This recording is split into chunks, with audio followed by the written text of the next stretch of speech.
কি গো খাবার দিয়েছি, বসো। আরে বলবে তো, আমি তো বুঝতেই পারিনি তুমি খাবার দিয়ে চলে গেছো। দেখতে গেলে বসো তাড়াতাড়ি। কি বানিয়েছো গো? এই তো দেখো না কি কি বানিয়েছি আজকে। কি বানিয়েছো দেখাও দেখি।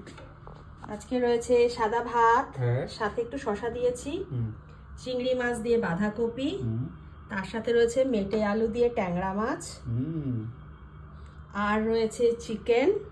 চিকেনের সাথে দেখেছো তো, এটা কিন্তু আলু, এটা গোটা পেঁয়াজ, এটা গোটা রসুন, আর মেটে দিয়েছি আজকে 2 পিস, আর চিকেন লেগ পিস দিয়েছি 2টো, আর একটা হচ্ছে বডি পিস, আর সাথে রয়েছে টমেটো চাটনি।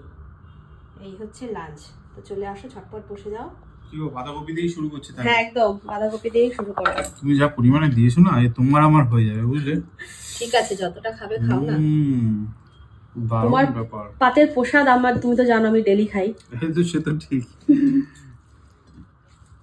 গন্ধটা খুব দারুণ বেরিয়েছে গো। তাই না? হ্যাঁ ঠিক আছে, খাও। ক্যাপসিকামও দিয়েছো না? হ্যাঁ, এ দেখো ভালো হয়েছে।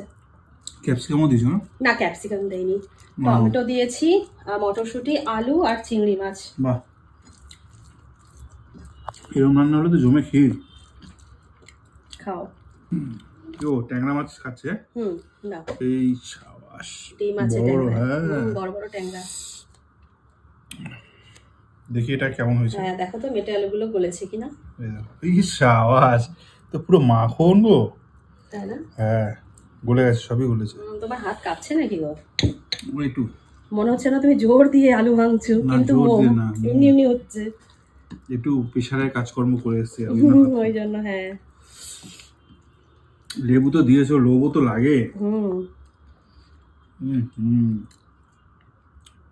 দারুণ দারুণ। দেখুন ট্যাংরা মাছগুলো কিন্তু সাইজে খারাপ না, বড়। খুব ছোট বলা যায় না। না না না, ঠিকই আছে। আমি দেখে প্রথমে ভেবেছিলাম ছোট ছোট। না না, ডিমটা দেখে বুঝতে পারছো কত বড়। ভালো লাগে কিন্তু ট্যাংরা মাছ খেতে। হ্যাঁ, খাও। এবার মাংসটা তো দিয়ে হচ্ছে। দাও। এই এক প্লেট এত মাংস কে খাবে বলো তো? না না, অ্যাকচুয়ালি লেগ পিস গুলো দেখি ধরছে না, আবার পেঁয়াজ রসুন এই দেখো পাটিটায়। আজকে কিন্তু দারুণ এলাই ব্যাপার। মাংসটা আলু নিলাম। এটা কি জিনিস জানো তোমরা? গোটা পেঁয়াজ। দেখাচ্ছি এটাও গোটা রসুন। কে কে দিয়ে খাও এবার দেখো। আমার নিয়েছি, আমার এই জিনিসটা ফেভারিট।